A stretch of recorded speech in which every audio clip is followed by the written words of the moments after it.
All right. Would you believe Australia has 1 million more people this year celebrating Christmas at home because everyone has come home?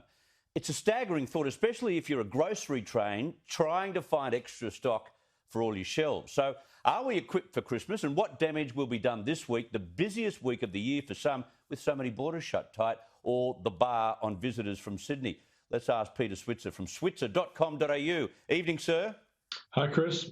Now, how much will the Sydney bans, and of course the two states that have actually banned everyone from New South Wales, what will that have? What impact will that have on the economy? It's interesting, Chris. Victoria went into its second lockdown on July 9. And so the September quarter is made up of July, August and September, and we grew at 3.3%. Now, that's the biggest quarterly growth in the history of this country. So I reckon, given the magnitude, or the very small magnitude, of what we're seeing right now, with, what we're talking about, 83 cases, is that the latest count? Yeah. I just think this is going to be really small. And you might be thinking, well, I know a friend of mine has recently been told that he will not be going to Noosa for Christmas.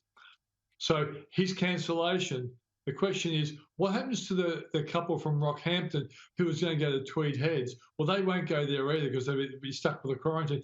They'll take the place of my friend who's going to Noosa. I think there's going to be a lot of economic juggling around, and that's part of the reason why the Victorian lockdown wasn't as great on the economy as expected. And I think the same is going to happen with this Northern Beaches small imposition on New South Wales, even though socially we'll find it a really big thing. Like I looked at the numbers, Chris. Crossroads brought Crossroads brought 57 cases. We're at 83.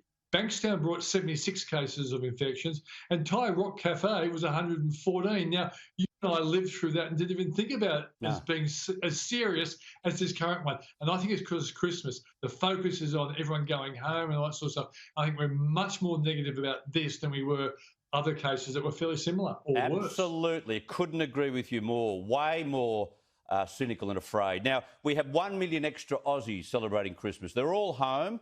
How do the supermarkets stock the shelves, given the fact that there have been supply chain interruptions?